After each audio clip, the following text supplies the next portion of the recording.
fotoğrafını çeksem sniper'la vururlar mı beni acaba? Şuraya adım atsak arkadaşlar inip Ermenistan'a geçeceğiz. Ara bölgeden geçiyoruz şu an. Akıllı köy yapmışlar. Hayda, çok acayip. Çok pis yumruk attı ya. Tüm yolu çeviriyorlar arkadaşlar, otobanı. Şuşa'dan günaydın arkadaşlar. Çocuklar okuluna gidiyorlar ve burada konutlar yapmışlar. Bakın konutlarda hep hem Azerbaycan hem Türk bayrağı ileride de var. Çok güzel evler yapmışlar. Kapalı otoparkı var. Buradan giriliyor evine. Böyle şey kapalı Bu otopark. tepede tam böyle Türk bayrağı. Tabii buralar o kadar güzel binalar ki, ne kadar güzel ya. Hiç eksik etmemişler ha Türk bayrağı da. İki Türk bayrağı yan yana. Evet. Market. Yani bayağı Dolaplar, güzel ya. Manav hepsi açılmış. Ben yaşarım mesela böyle bir yerde. Evlerin bak aralığı bile ne kadar Bir de güzel. yüksek yapmıyor. Yani şunu yapmışken bir kat daha çıkayım. 3 kaya Evet. burada böyle şey bizimki gibi böyle 88 katlı yapmamışlar. 5 kat yapmış bırakmış. 4 katlı yapmış ya. Hatta 1, 2, 3, 4 kat yani. 4 katı Daha bile az. kapalı otoparklar. Çok güzel. Bunlar yeni yerleşimler böyle. Yerleşime açılmış. Şuşa. Tabii tabii. Çocuklar falan okula gidiyorlar. Şimdi biz Laçin'e gidiyoruz. Bernard Laçin'in memleketi muhtemelen. Doğduğu yer. Doğmamıştır ya. Çok güzel olsun. Elektrik şey Yani trafosunu onu bile falan yapmışlar. ne Çok kadar güçlü bir estetik, şey. kaygılı. Evet yani. Ormanın dibinde buranın ilgi çekmesi biraz böyle işte yeşillik, dağlık olması yani yeşilliği özleyen. Evet. Çünkü bizim geldiğimiz şeyler evlerin Genç daha şeyleri içinde. duruyor. Bakın burada binayı nasıl restore ettiklerini görüyorsunuz. Üstünü nasıl kapatmışlar ve eski binayı yeniden restore ediyorlar. Korkunç bir maliyet. Burada yani. da ona çok benzer bir mimariyle yeni binalar yapmışlar. Tabii bunlar inanılmaz paralar harcanıyor. O kadar güzel bir şey çıkacak ki burada. Onu bak modern mimariyle birleştirecekler. Yıkmıyorlar. Yani Çok olan şeyi acayip koruyor bir kere. güzel. Tabii tarihi eser o ya. Tarihi eseri koruyor. Bu. Bir de bu açıdan gösterelim. Burası belki bir okul olacak ya da bir eski bir binayı AVM'ye, o tarz bir şeye çevirecekler. Ama çok çok çalışan insanlar, her yer kamyon. Buralar tabii görece bayağı bitmiş ama müthiş, yaşanacak bir yer. Şu güzelliğe bak, insanın içi açılır ya. İşten geldiği zaman bu kadar düzenli, güzel bir binaya giriyorsun. Harika. Yer altına parklar yapmışlar. Burada büyük bir cami yapılıyor. Karşısında da buranın en Çifte büyük minare. kilisesi. Arkadaşlar biliyorsunuz yıllardır seyahat ediyorum ve tüm gelirlerimizi Darüşşafaka'da depremden zarar görmüş öğrencilere burs olarak veriyoruz. Bu yolculuğumda bana Just English Dil Okulları inanılmaz yardımcı oldu ve hala oluyorlar. O sebeple Just English Dil Okulları'nın Amerika'daki ve Türkiye'deki dil okullarını tercih etmenizi tavsiye edeceğim ve size küçük bir karşılaştırma yapacağım. Dil nasıl öğrenebilirsiniz? Dünyayı gezmek dışında ticarette, iş hayatında İngilizce artık çok önemli. Her şeyden önemli. Peki İngilizceyi nasıl öğrenebilirsiniz? İlk olarak üniversitelerin hazırlık bölümünde öğrenebilirsiniz. Şöyle dönüyorum. Arkadaki manzarayı da görün. 600 bin lirayla 2 milyon lira arası öderseniz üniversitelerin hazırlık bölümlerinde İngilizceyi size öğretebilirler. Bunun dışında Just English'te ya da herhangi bir dil kursuna giderseniz 80 bin ila 200 bin lira arasında dil eğitimi alabilirsiniz ya da çocuklarınızı aldırabilirsiniz. Ve üçüncü şıkta şöyle yapay zeka ile öğrenebilirsiniz. Evet, bu da size neredeyse 0 liraya patlar. Tabii ki Just English yapay zeka devrimini görmezden gelmiyor. Aynı zamanda yapay zeka destekli eğitim ile en iyi öğrenme yöntemini sunuyor. Evet. İşte Laçin için çok soğuk olacak dediler. Biz daha Farklı Şuşa'dan şekilde giriyoruz. çıkıyoruz. Şu anda tam Şuşa'nın çıkışı ve sisler arasına girdik.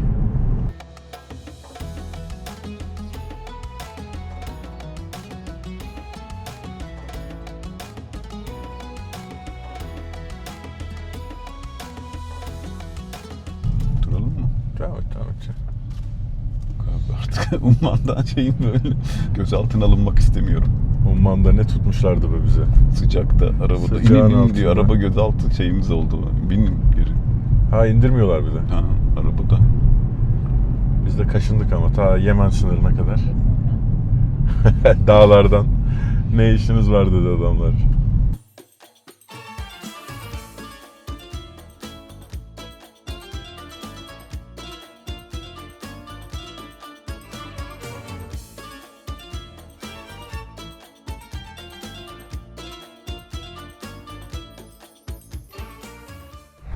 Evet, uzun bir dağ yolculuğundan sonra 1,5 saat falan. 200 metre Evet. sonra 1,5 saat döner ama kavşaktan daha da güzel manzaralar eşliğinde. Laçin rayonuna gelmişek.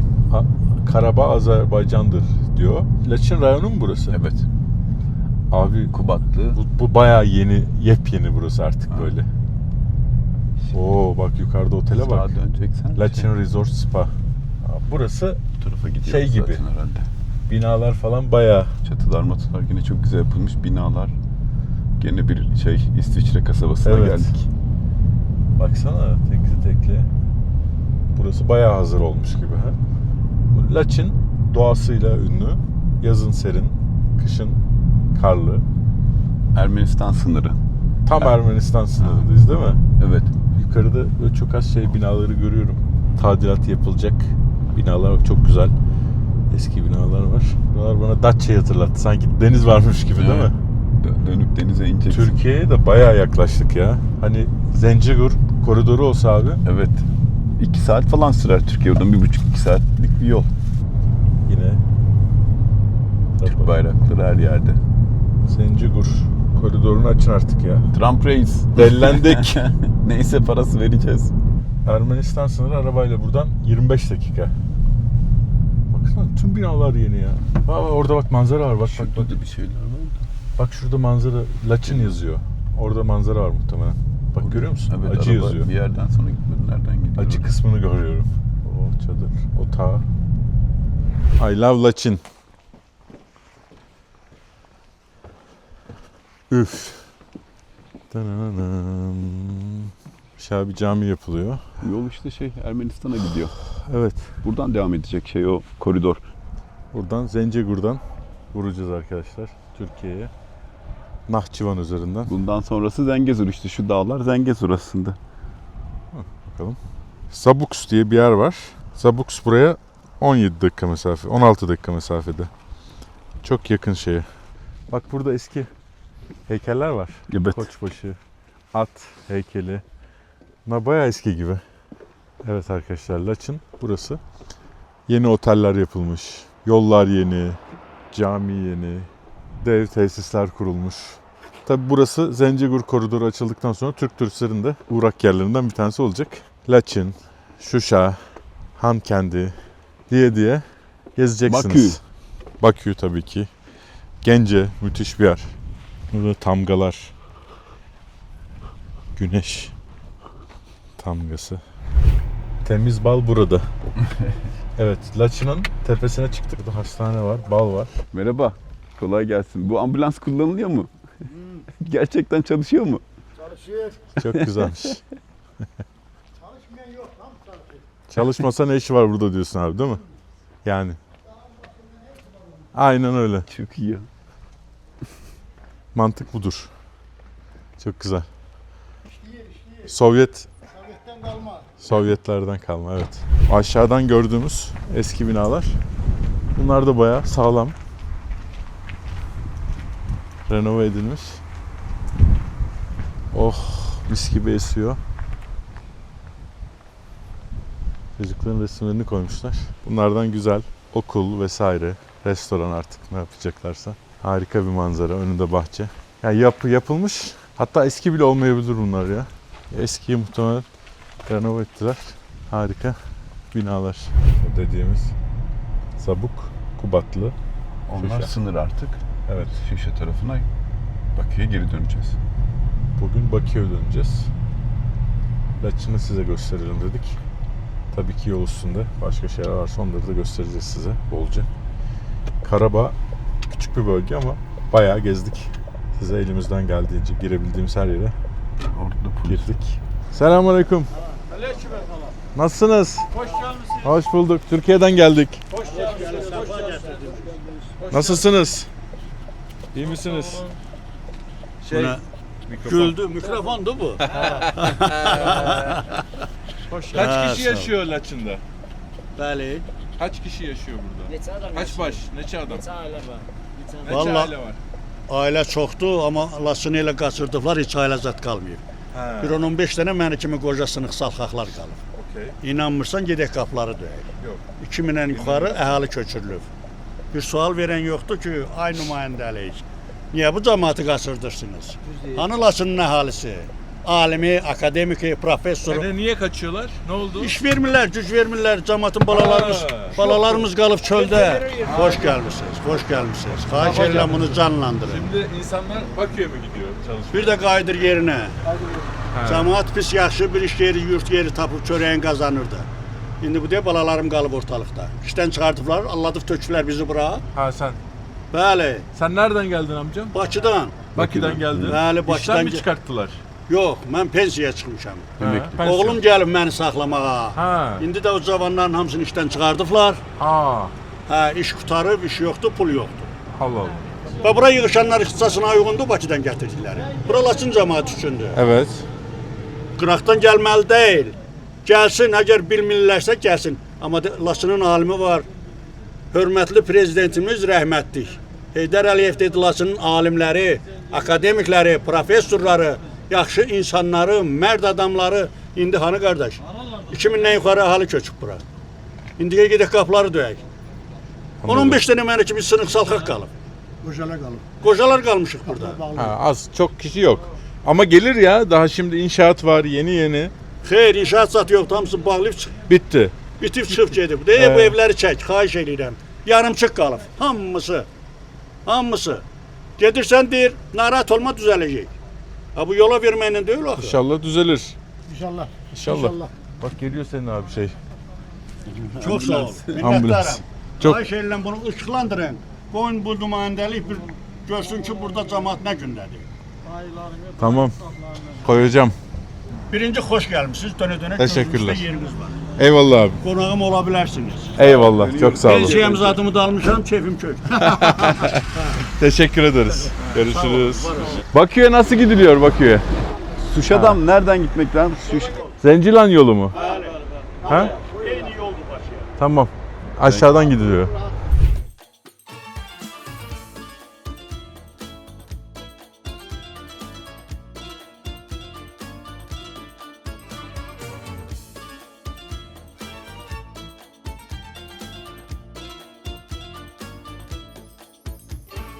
İşte Laçın'da böyle güzel bir nehir. İşte Laçın'ın olayı buymuş. Baksanıza. Burada tiny house'lar falan var böyle kiralık. Kalabiliyorsunuz.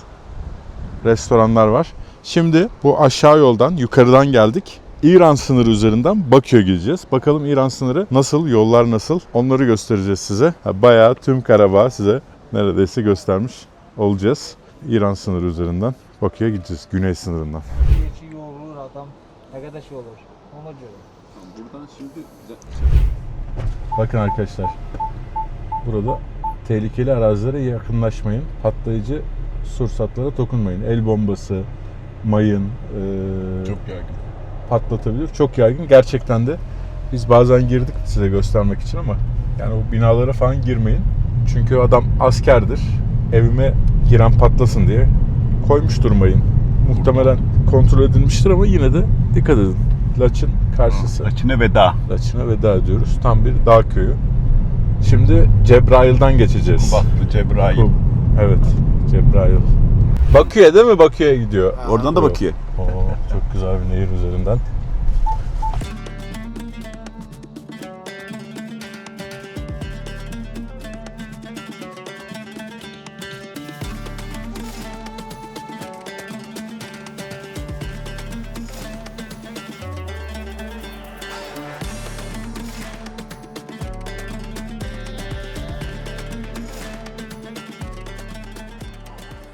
Önce Avusturya ve Avrupa'da güven kazandılar. Sonra o güveni şişeleyip markaya dönüştürdüler. Dr. Braus artık sadece büyümüyor. Avrupa'nın ve Türkiye'nin dört bir yanına bayilikler vererek bu başarıyı paylaşıyor. Hazır bir sistem, güçlü bir marka ve şahane bir yatırım. Siz de Dr. Braus ailesine katılın, kendi işinizin patronu olun. Detaylar için WhatsApp numarasını bırakıyorum. Şurası şey tam şurada geçiş yolu var bak biz buradan gidiyoruz. Şimdi az ileride tam şey göreceğiz orada bir şey Ermenistan'a geçiş. Küçük bir nehir kıyısında gidiyoruz. Yol daha yapılmamış. Ya farklı bir yoldan dönüyoruz. Şu anda Ermenistan sınırına Evet. Çok yakınız. Yani şu tepenin arkası gibi değil mi?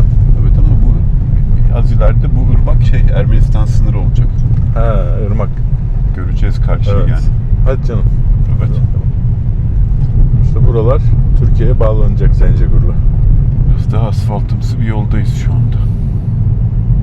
Bakın arkadaşlar çok yukarısı Her an Ermenistan'a Ermenistan'a yanlış da girmeyelim de Yemen şeyine benziyor.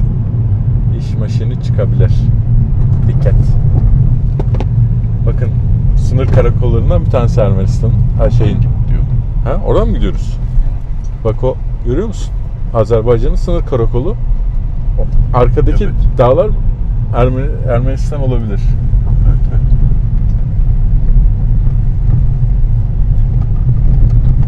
Daha size ne gösterelim be? Değil mi? Bir Umman Yemen sınırını göstermek istemiştik orada. Gözaltına alındık. Gidemedik sınıra kadar ama yani ya şu dağın diğer tarafı ya da bu dağlar Ermenistan sınırı. Çünkü Google haritalar da net çalışmıyor ama sınırdayız yani. Arkadaşlar hatta ırmağın diğer yarısı Ermenistan. Evet, Bakın burada koymuşlar işte o yüzden Bak. bu dağ. Şu ırmağın karşısı burası Ermenistan. yarısını görüyor musunuz? Irmak bölüşülmüş Azerbaycan ve Ermenistan arasında. Sınır burası. Karşısı Ermenistan. Vay. Girmeyin diyor bak, ip koymuşlar hatta. Şimdi birazcık şeyden ayrıldık. Tam burada bir sınıra Yani. geldik yani yol Ama sınıra geldik. bu nehir değil abi. Bu nehirin arkasında bir nehir daha var bak. O nehir bölüyor. Bu nehir değil, arkasındaki nehrin yarısı Ermenistan, yarısı şöyle.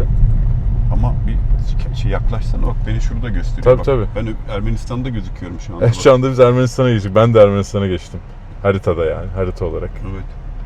Sınır burası. Hakkari diye bir yer. Irmağın ortasındayız ve ırmağın öbür tarafı bence. Ha bir dakika bakayım.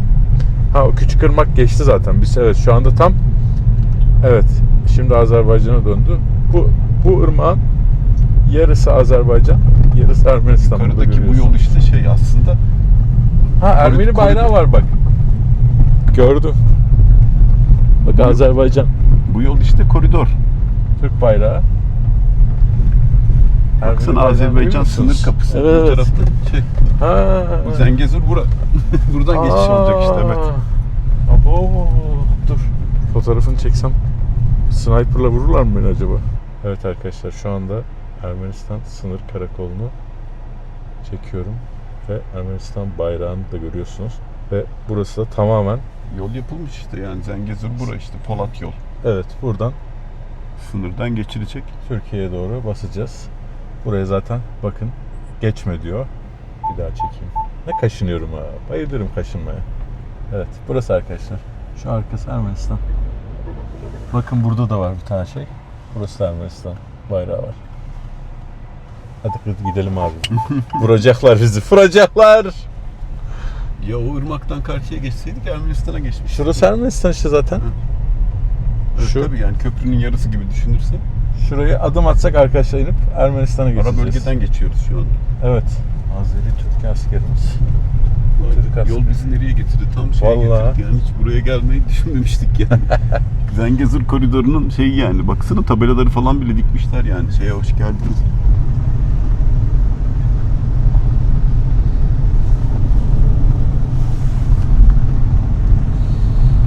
Şu anda sağ tarafımız tamamen Ermenistan arkadaşlar. Irmak'tan geçiyorsun karşıya yani. Şey çok acayip. Irmağı bölüşmüşler. Yarısını almışlar. Irmağın üzerinde bir ada var. Bak bu adaları Azerbaycan almış. Hakkari diye. Bu adayı da bölüşmüşler. Şuraya Ermenistan almış, şuraya Azerbaycan almış. Buraya yol yapılıyor işte. Altından üstünden. Burada sınır bitiyor arkadaşlar. Ermenistan sınırı tepede yine gözetleme kuleleri falan var. Çok yüksek. Nehrin bu tarafı Ermenistan. Şu ileride bitiyor ve daha sonra da İran sınırı başlayacak. Azerbaycan-İran sınırı. Yani Zengilan'a gittiğimiz geçtiğimizde İran sınırı başlıyor. Evet. Burada bitiyor. Nehirde balık tutsan kavga çıkacak, küçücük nehir.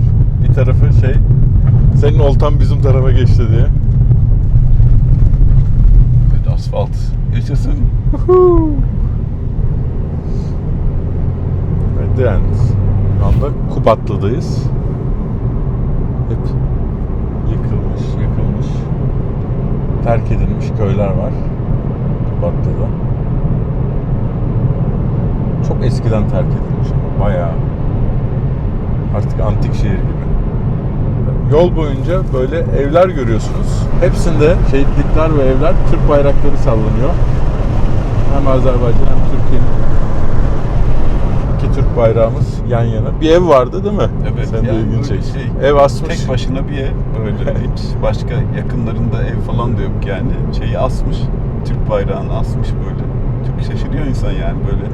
Sonuçta Ta, uzakta bir yerdeyiz. Farklı bir ülke ama bak burada da var mesela. Burada evet. da asılmış. Bayrak. Bayrak rüzgardan şey olmuş. Burada inanılmaz terk edilmiş Evet, köyler eski var. Türk yerleşim yerleri. Haritada ismini görebiliyoruz ama Dağlarda yerleşim yok girelim mi henüz. bir tanesine? Köylerden birine görünce. girelim. Ha, girelim. Biraz ileride bu geçtiğimiz Mestanlı Yusuf Beyli diye bir şeye gidiyoruz şimdi de. Yine Azeri Türk bayrağı. Şu dağın şeylerinde bayağı var. Çok eskiden terk edilmiş ama bayağı taş mimari hep. Burası mesela Hamzalık Köyü. Terk edilmiş. Terk edilmiş Türk köyleri. Ha, yolu da kapatmışlar ha. Evet, bağlantısı da yok yani yerleşim yok yani. Yürüyelim mi? Yürüyelim. Karşıda bir tane bina var. Orada da ev var yukarıda. Buraya beton dökmüşler kimse girmesin diye yolun girişine ha. Vay anasını satayım sayın seyirciler. Ne güzel bir yaşam varmış burada be. Keşke geri Irmak dönseler. kenarı verimli topraklar. Ama şeyler Ermeniler aldıktan sonra burayı boşaltmışlar. Ermeni işgalinde boşaltılmış köyler.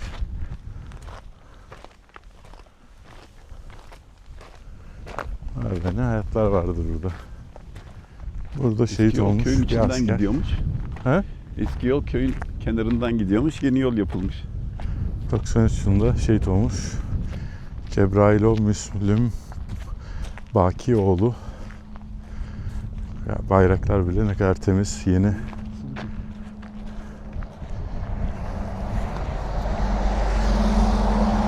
Şöyle açalım, güzel dalgalansın. Heh.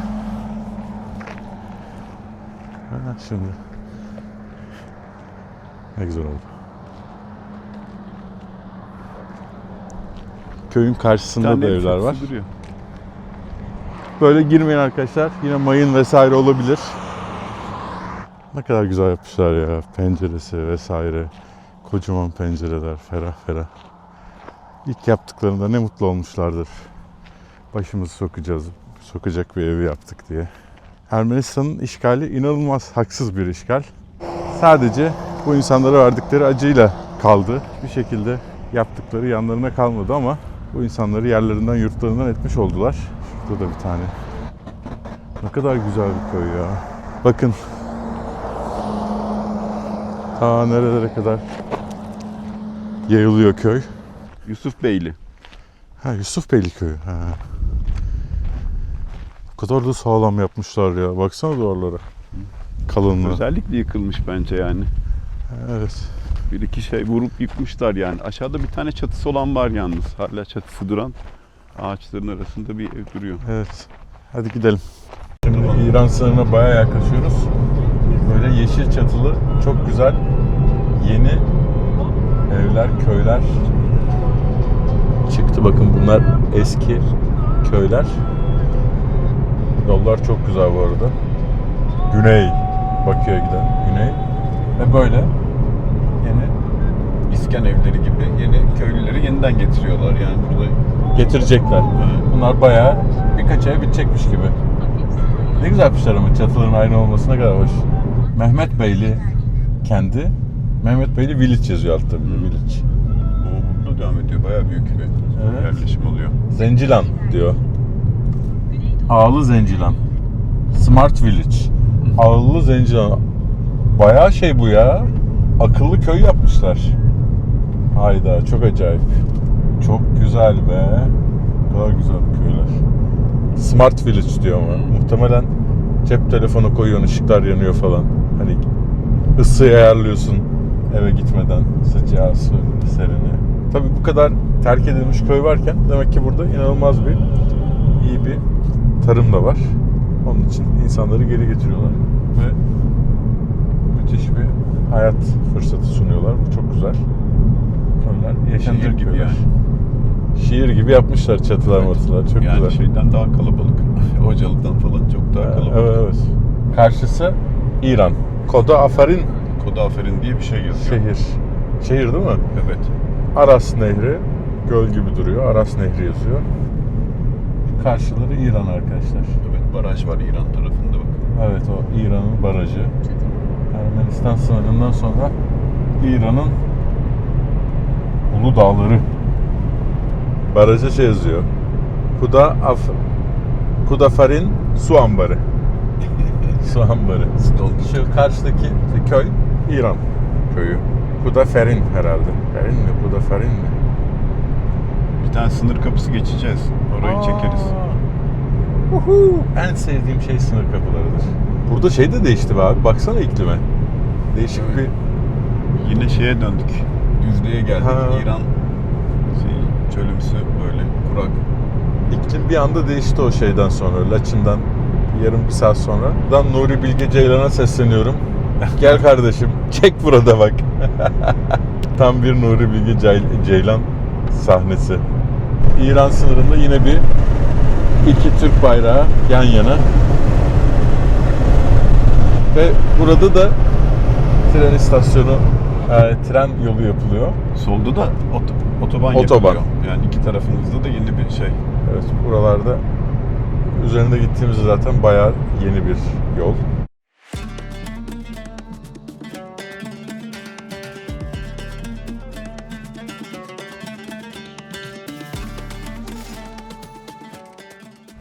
Horadız'a geldik. Döneceksin abi. Döneceğim. Şuradan ama. Ha, öyle mi? Tamam.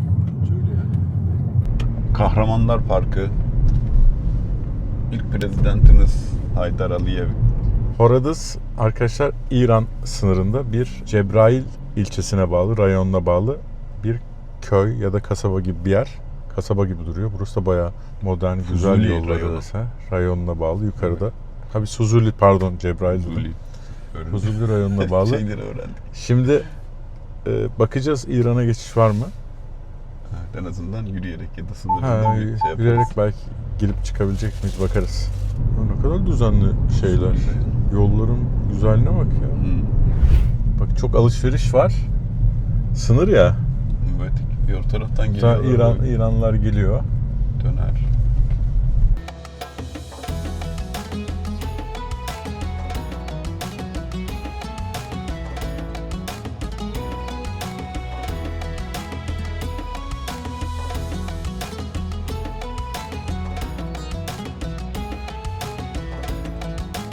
Karşıda Burada Aslan, demir yolu var. Orası istasyon. Aslan Düz diye bir yer var. Erdebil eyaletinin.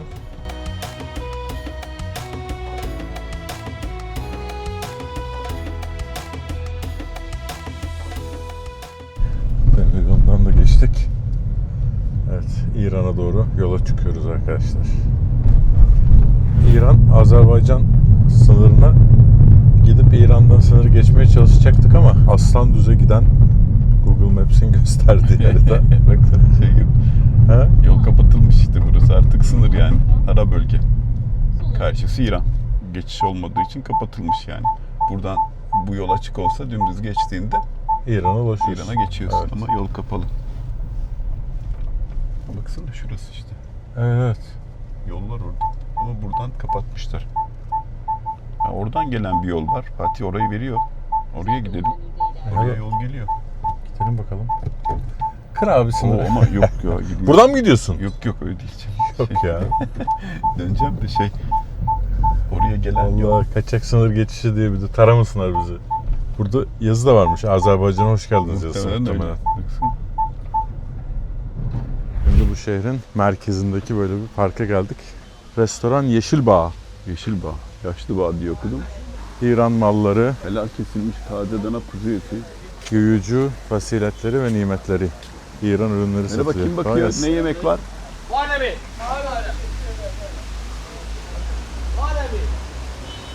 Şu çörek buranın ünlü çöreği herhalde ha? Küre çöreği.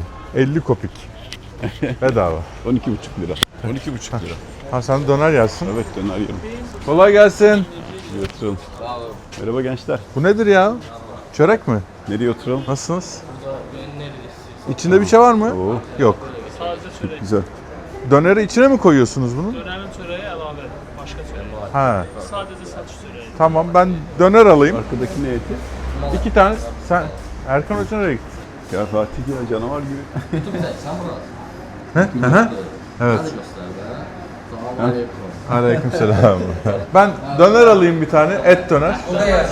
Burada. Ben de döner istiyorum ya. Ne kadar dostum? 2 tane de çörek alacağım. 10.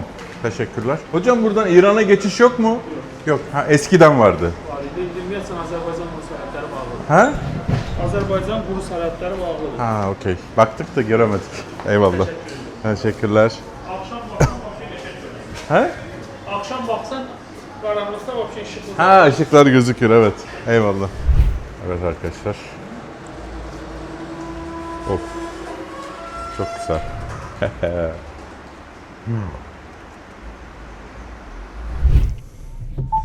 Çok pis yumruk attı ya.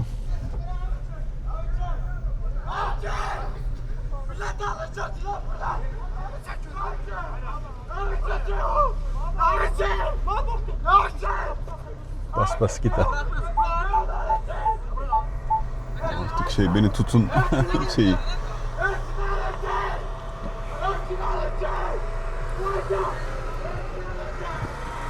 Bir yumruk yemiş gibi yani. Ama- O da şeyini tutuyor. Ha? O da şeyini tutuyor. Ha, o da mı? Baksana. Çok pis vurdu ama ya. Ya bu Çat vurdu. diye. Bu vurdu bence. Bu zaten vücut falan çalışıyor.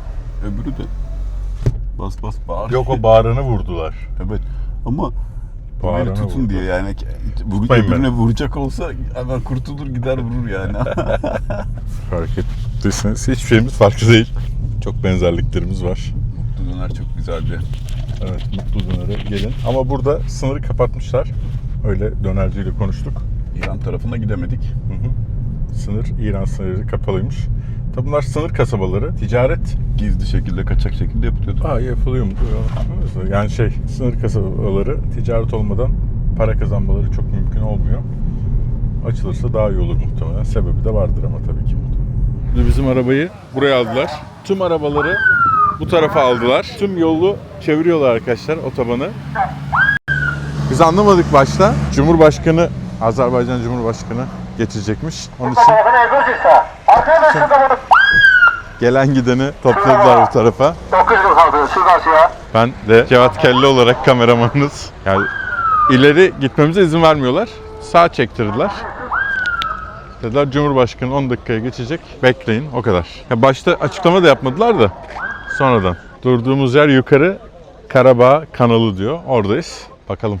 İlham Aliyev'i de, Prezident İlham Aliyev'i de size göstereceğiz. Umuyorum yani göreceğiz. İşte geliyor Karabağ tarafından araçlar.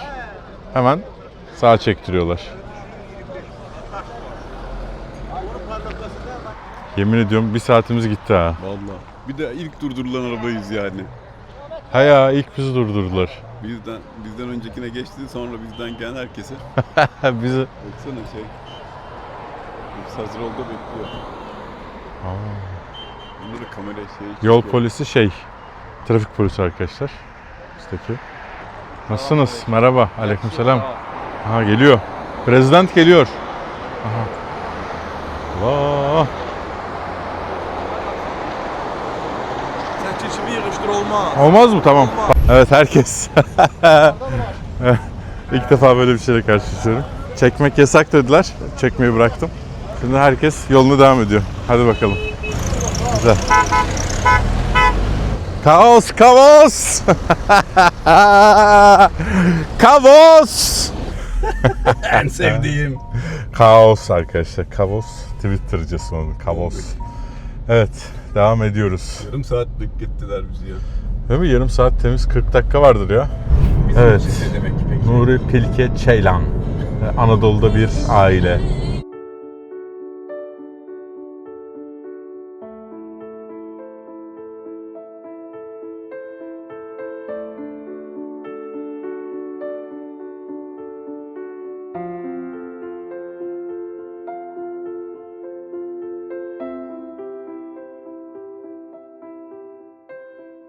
Araba diyorum çok güzel.